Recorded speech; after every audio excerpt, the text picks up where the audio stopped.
Hello everyone, आप सभी का आपके अपने चैनल सारस ट्यूटोरियल पे बहुत बहुत स्वागत है। आज मैं ग्रामर का एक टॉपिक लेकर के आई हूँ जिसका नाम है समास, और ये क्लास 9 और क्लास 10 दोनों के लिए इक्वली इम्पॉर्टेंट है। ठीक है, आप लोगों का हाफ ईयरली आने वाला है, इसीलिए मैं ये टॉपिक बना रही हूँ। ठीक है, बनाई हूँ। वीडियो को स्किप मत कीजिएगा, लास्ट तक देखिएगा, क्योंकि इसमें जो भी क्वेश्चंस मैंने पुटअप किए हैं, जो भी एग्जाम्पल्स दिए हैं, वो आप लोगों के लिए बहुत इम्पॉर्टेंट रहने वाले हैं, फॉर हाफ ईयरली भी और फॉर एनुअल भी। ठीक है, तो चलिए हमारा आज का ये वीडियो स्टार्ट करते हैं। और जो लोग चैनल पे नए हैं, प्लीज़ चैनल को सब्सक्राइब कर दें और बेल आइकन को प्रेस कर दें, ताकि मेरे अपकमिंग वीडियोस का नोटिफिकेशन आपको मिलते रहे। ठीक है, जो लोग ग्रुप से ज्वाइन नहीं हुए हैं, प्लीज़ मैं लिंक आपको डिस्क्रिप्शन में दे दूँगी, तो वहाँ से आप ग्रुप ज्वाइन कर सकते हैं। ठीक है, तो चलिए आज का हमारा ये वीडियो स्टार्ट करते हैं। पसंद आए तो चैनल को लाइक, शेयर एंड सब्सक्राइब ज़रूर कीजिएगा। ठीक है, तो चलिए देखते हैं समास। ठीक है, पहले मीनिंग देख लेते हैं, इसका कंसेप्ट क्या होता है समास का। तो समास शब्द का अर्थ है संक्षेप। ठीक है, मतलब शॉर्ट। समास शब्द का मीनिंग क्या होता है? संक्षेप होता है। ठीक है, मतलब शॉर्ट में किसी चीज़ को लिखना। ठीक है, अर्थात एक से अधिक शब्दों को मिलाकर, उनको संक्षिप्त, ठीक है, संक्षिप्त रूप देना क्या कहलाता है? समास कहलाता है। फॉर एग्जाम्पल देखिए, राजा का पुत्र। ठीक है, यहाँ पे देखिए एग्जाम्पल है। फॉर एग्जाम्पल, राजा का पुत्र क्या होगा? राजपुत्र। तो राजा का पुत्र क्या हुआ है? समास विग्रह क्या हुआ है? ठीक है, और ये राजपुत्र क्या है? सामासिक शब्द है। ठीक है, नीला है कंठ जिसका। ठीक है, नीला है कंठ जिसका अर्थात शिव, नीलकंठ। शक्ति के अनुसार, यथाशक्ति। ठीक है, तो ये क्या है? समास है। समास का मीनिंग क्या होता है? मतलब एक या एक से अधिक शब्दों को मिलाकर हम लोग उसको संक्षिप्त रूप में लिखते हैं, तो उसे समास कहते हैं। जैसे राजा का पुत्र क्या है? 3 शब्द है। ठीक है, तो यहाँ पे इसको शॉर्ट करके हमने लिख दिया राजपुत्र। ठीक है, यहाँ पे देखिए नीला है कंठ जिसका अर्थात शिव, ये भी क्या है? बहुत सारे शब्दों का मेल है ना। इसे शॉर्ट में क्या लिखा हमने? नीलकंठ। ठीक है, इसके बाद शक्ति के अनुसार, इसमें भी क्या है? 3 शब्द है। फिर इसे हमने क्या लिख दिया? यथा शक्ति। तो ये जो नीलकंठ, राजपुत्र और यथाशक्ति है, ये क्या है? हमारा समास है। ठीक है, समास का मीनिंग देख लेते हैं। डेफिनेशन, 2 अथवा 2 से, ठीक है, देखिए, 2 अथवा 2 से अधिक सार्थक शब्दों की संक्षिप्त करके नया शब्द बनाने की प्रक्रिया को समास कहते हैं। ठीक है, मतलब कि 2 या 2 से अधिक सार्थक का मीनिंग होता है मीनिंगफुल वर्ड। ठीक है, या 2 या 2 से अधिक मीनिंगफुल शब्दों को, मतलब वर्ड्स को संक्षिप्त मतलब शॉर्ट करके लिखने की जो प्रक्रिया है, जो नयापन है, उसे हम लोग क्या कहते हैं? समास कहते हैं। ठीक है, अब चलिए देखते हैं आगे। यहाँ पे देखिए समास विग्रह। ठीक है, बेसिकली आप लोगों के एग्ज़ाम में समास दिया रहता है, उसको विग्रह करने के लिए कहते हैं। ठीक है, विग्रह करने के लिए कहते हैं। तो देख लेते हैं समास विग्रह क्या है। देखिए, समस्त पद के दोनों पदों को अलग अलग करके लिखने की प्रक्रिया को समास विग्रह कहते हैं। ठीक है, मतलब समस्त पद, यहाँ पे देखिए ये क्या है? समस्त पद, और इसके दोनों पदों को अलग अलग करके लिखने की प्रक्रिया को क्या कहते हैं? समास विग्रह कहते हैं। ठीक है, तो यहाँ पे मैं आपको दिखाती हूँ। फॉर एग्जाम्पल देख लीजिए, समस्त पद है पूर्व पद मतलब पहला पद, उत्तर पद मतलब दूसरा पद। ठीक है, और समास विग्रह ये लास्ट वाला कॉलम। तो यहाँ पे देखिए कमल नयन दिया हुआ है। ठीक है, तो कमल नयन का पहला पद क्या है? कमल है। ठीक है, दूसरा पद क्या है? नयन है। ठीक है, और इन कमल नयन का अगर समास विग्रह करेंगे तो क्या होगा हमारा आंसर? कमल के समान नयन। ठीक है, कमल के समान नयन। ठीक है, अभी दूसरा एग्जाम्पल देखिए, रात दिन। ठीक है, तो यहाँ पे देखिए पहला पद क्या हो गया हमारा? रात दूसरा पद हो गया दिन, और इन दोनों को रात दिन को अगर हम लोग समास विग्रह करें तो आंसर क्या हो जाएगा हमारा, रात और दिन। ठीक है, तो समास विग्रह समझ में आया। अगर कोई भी डाउट होता है आप लोगों का तो बेझिझक आप लोग मुझे कमेंट कर सकते हैं, और मैंने व्हाट्सएप ग्रुप का भी लिंक दिया है तो आप वहाँ पे भी मुझसे कांटेक्ट कर सकते हैं। ठीक है, तो चलिए अब देखते हैं समास के टाइप्स कितने हैं। ठीक है, तो देखिए समास के 6 भेद है। कितने भेद है? 6 भेद है। ठीक है, एक एक करके सबका देख लेते हैं। पहला क्या है हमारा, तत्पुरुष समास। पहला हमारा होगा, पहला हमारा है तत्पुरुष समास। ठीक है, इसमें देखिए कि जिस समास का दूसरा पद प्रधान होता है, मतलब जिस समास का दूसरा पद प्रधान होता है उसे तत्पुरुष समास कहा जाता है। ठीक है, इस समास में दो पदों के बीच कारक के चिन्ह कौन कौन से होते हैं? देखिए, को, के, का से, जैसे कर्ता ने, कर्म को, करण से, संप्रदान का, अपादान से, संबंध का भी, वो जो है ना कारक, वो कारक के चिन्ह जो होते हैं को, के, का से, पर, के, लिए का लोप। यहाँ पे देखिए एक वर्ड है लोप। लोप का मतलब होता है कि गायब रहता है। ठीक है, मतलब जब दो, यहाँ पे लिखा हुआ है ना कि जिस समास का दूसरा पद प्रधान होता है उसे तत्पुरुष समास कहते हैं, इतना तो ठीक है। दूसरा कि इस समास में दो पदों के बीच, मतलब दो पदों के बीच का जो ये कारक चिन्ह होता है वो गायब रहता है। ठीक है, विग्रह करते समय इन चिन्हों का प्रयोग किया जाता है। तो जब हम लोग उस तत्पुरुष समास को जब विग्रह करते हैं तो कारक चिन्हों का प्रयोग करते हैं। ठीक है, फॉर एग्जाम्पल देख लीजिए, पवन पुत्र। ठीक है, तो पवन का पुत्र, यहाँ पे देखिए ये जो का है हमारा क्या है, कारक चिन्ह है। ठीक है, तो पवन पुत्र क्या हो जाएगा हमारा, पवन का पुत्र। दूसरा क्या है, रसोई घर, तो रसोई के भी क्या है हमारा, कारक चिन्ह है। ठीक है, तो रसोई घर, रसोई के लिए घर। ठीक है, के लिए, सॉरी, लिए भी साथ में आ जाएगा कारक चिन्ह में। ठीक है, तो रसोई के लिए घर। उसके बाद क्या है, गगनचुंबी, तो गगन को चूमने वाला, तो ये को क्या है हमारा, कारक चिन्ह है। ठीक है, तो ये सब क्या है हमारा तत्पुरुष समास में आता है। और एक एग्जाम्पल है भूदान, तो भू का दान। ठीक है, तो ये क्या हो गया हमारा तत्पुरुष समास, पहला समास। इसमें जो भी एग्जाम्पल्स मैंने दिए हैं आप लोगों के लिए इम्पॉर्टेंट है, एग्ज़ाम में ऐसे ही एग्जाम्पल्स देते हैं। ठीक है, अब चलिए देख लेते हैं हमारा दूसरा समास है कर्मधारय समास। ठीक है, तो इसका देखिए, जिस सामासिक शब्द में किसी चीज़ की विशेषता बताई जाती है या दो चीज़ों की एक दूसरे से तुलना की जाती है उसे कर्मधारय समास कहा जाता है। ठीक है, मतलब कि ऐसा सामासिक शब्द, ठीक है, जिसमें दो चीज़ों की किसी चीज़ की विशेषता बताई जाए या फिर दो चीज़ों के बीच में कंपैरिजन किया जाए। तुलना का मीनिंग क्या होता है, कंपैरिजन।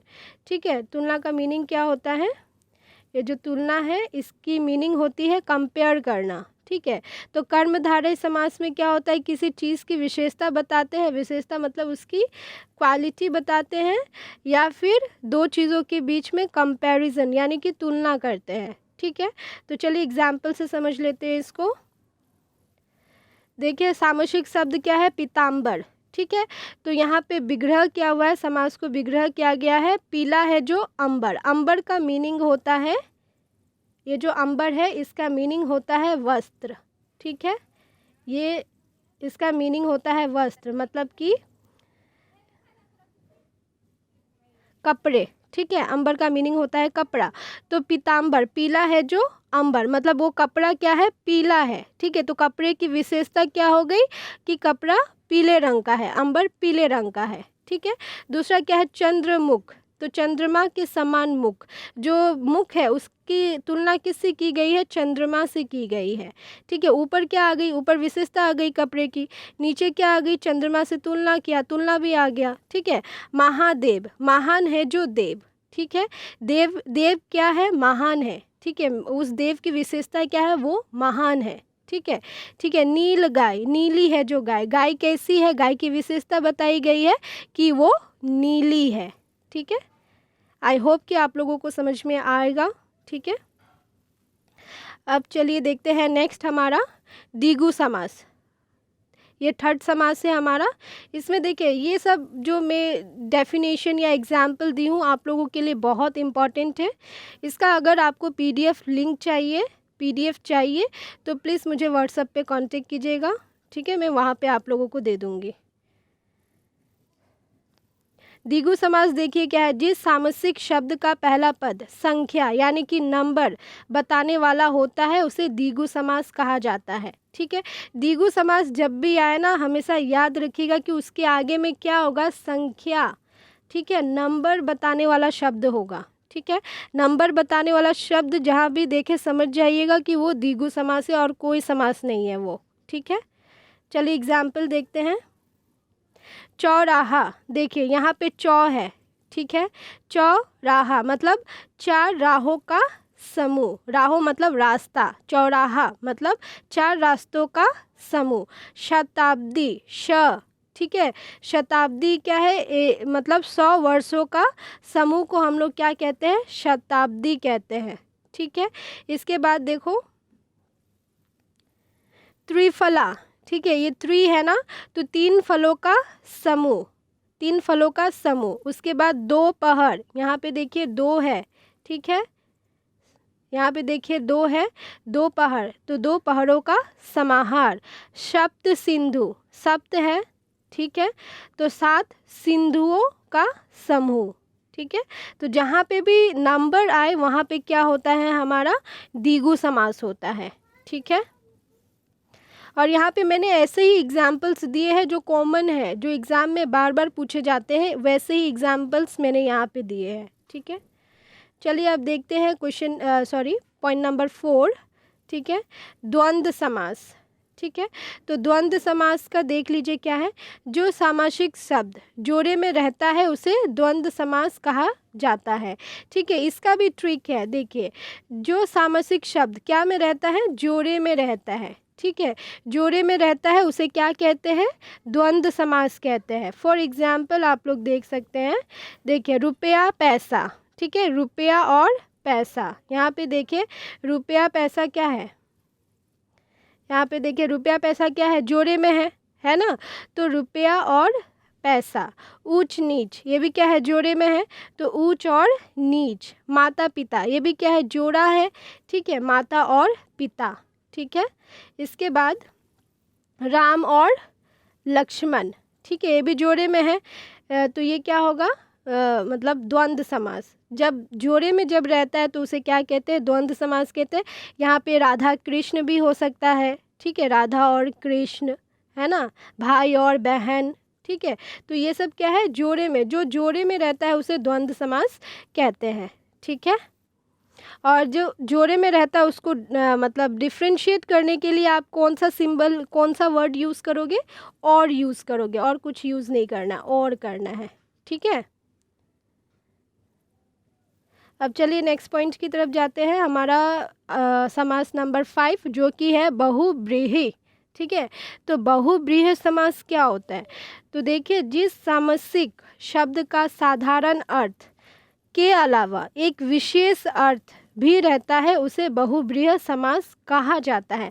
मतलब कि ऐसा सामासिक शब्द जिसका एक नॉर्मल मीनिंग तो रहेगा ही, ठीक है, बट उसके साथ साथ क्या होगा कि वो मतलब एक एक्स्ट्रा, एक मतलब अर्थ बताएगा, एक विशेष अर्थ बताएगा, एक एक्स्ट्रा मीनिंग हम लोगों को दिखाएगा, तो उसे हम लोग क्या कहते हैं, बहुव्रीहि समास कहते हैं। फॉर एग्जाम्पल देख लेते हैं, देखिए चक्र पाणी। ठीक है, चक्र पाणी, चक्र है जिसके हाथ में, चक्र किसके हाथ में होता है, ठीक है, ये जो चक्र पाणी है, चक्र है जिसके हाथ में, चक्र किसके हाथ में होता है, भगवान विष्णु के हाथ में होता है। ठीक है, तो देखो चक्र पाणी से नॉर्मल मीनिंग तो जिसके हाथ में चक्र होता है उसे चक्र पाणी कहते हैं, और इसका एक्स्ट्रा मीनिंग, एक विशेष अर्थ क्या हो गया, सिर्फ विष्णु भी कहते हैं। ठीक है, विष्णु भी कहते हैं चक्र पाणी को। ठीक है, तो अब चलिए दूसरा एग्जाम्पल देखते हैं, चतुर्भुज। ठीक है। यहाँ पे देखिए चतुर्भुज, हाँ, चार है भुजाएं जिसकी, ठीक है, चार है भुजाएं जिसकी, तो चार भुजाएं वाले कौन है? श्री विष्णु है, ठीक है, और ब्रह्मा जी भी है, ठीक है। तो चार है भुजाएं जिसकी, इसका तो ये चतुर्भुज का नॉर्मल मीनिंग क्या हो गया? चार है भुजाएं जिसकी, और इसका विशेष अर्थ क्या हो गया? चार भुजाओं वालों को हम लोग भगवान विष्णु को चार भुजाएं वाले भी कहते हैं, ठीक है। दूसरा देखिए महावीर, ठीक है, महान है जो वीर, महावीर हम लोग किसे कहते हैं? भगवान हनुमान को, ठीक है। ये हनुवाड़ लिखा है मैंने, हनुमान होगा, ठीक है, ये स्पेलिंग मिस्टेक है, हनुमान मेरे फेवरेट, फिर भी मैंने स्पेलिंग मिस्टेक लिख दिया इनका, देखो तो, ठीक है, हनुमान, ठीक है। तो महान है जो वीर क्या कहलाते हैं? वो महावीर, और महावीर हम लोग किसे कहते हैं? हनुमान जी को कहते हैं, ठीक है। इसके अलावा दूसरा एग्जाम्पल देखते हैं, देखो लंबोदर, लंबोदर मतलब लंबा है जिसका उदर, तो वो क्या कहलाते हैं? गणेश जी। लंबोदर हम लोग किसे कहते हैं? गणेश भगवान को भी कहते हैं, ठीक है। दशानन, दस है आनंद जिसके, किसे कहते हैं हम लोग? रावण को कहते हैं, ठीक है। मुरलीधर, ठीक है, मुरली को धारण करने वाला कौन है?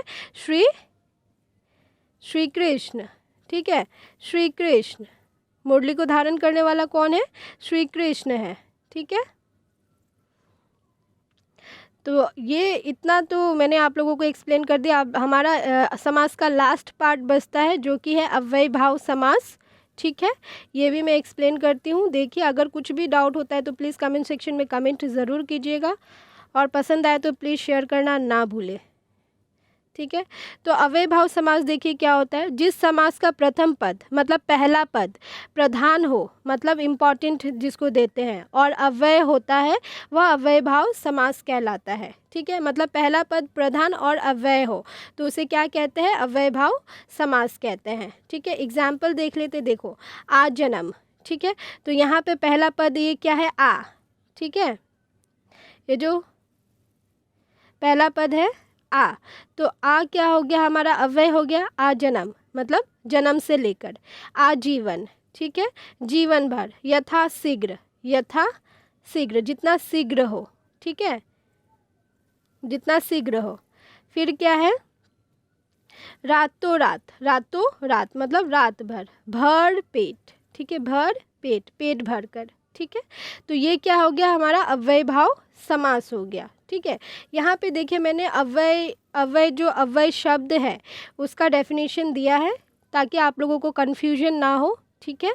देखिए वे शब्द जिनमें लिंग वचन कारक आदि के कारण परिवर्तन नहीं होता है उसे अव्यय शब्द कहते हैं, जैसे आ, कब, इधर, उधर एक्सेट्रा, ठीक है।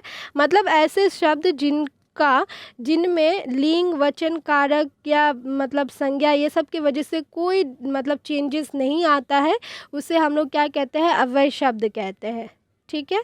आई होप कि आपको ये एक्सप्लेनेशन समझ में आया होगा, और इससे रिलेटेड कोई भी डाउट होता है तो प्लीज़ कमेंट सेक्शन में कमेंट कीजिएगा। और इतना जितना मैंने एग्जाम्पल दिया है इस वीडियो में इतना ही आप लोगों के एग्ज़ाम के लिए काफ़ी है, बट फिर भी मैं प्रीवियस ईयर क्वेश्चन पेपर से और भी आपको एग्जाम्पल्स दे दूँगी कमिंग डेज़ में, ताकि आप लोगों का ये टॉपिक अच्छे से कंप्लीट हो जाए, ठीक है। और इसके अलावा मैंने चैनल पे क्लास 9 और 10 का पूरा lesson with example question answer सब दिया है, जिन्होंने नहीं देखा है प्लीज़ देखें और चैनल को सपोर्ट करें, ठीक है। जिन्होंने सब्सक्राइब नहीं किया है अब तक उन लोग भी सब्सक्राइब करें, ठीक है। तो चलिए तब तक के लिए बाय, टेक केयर।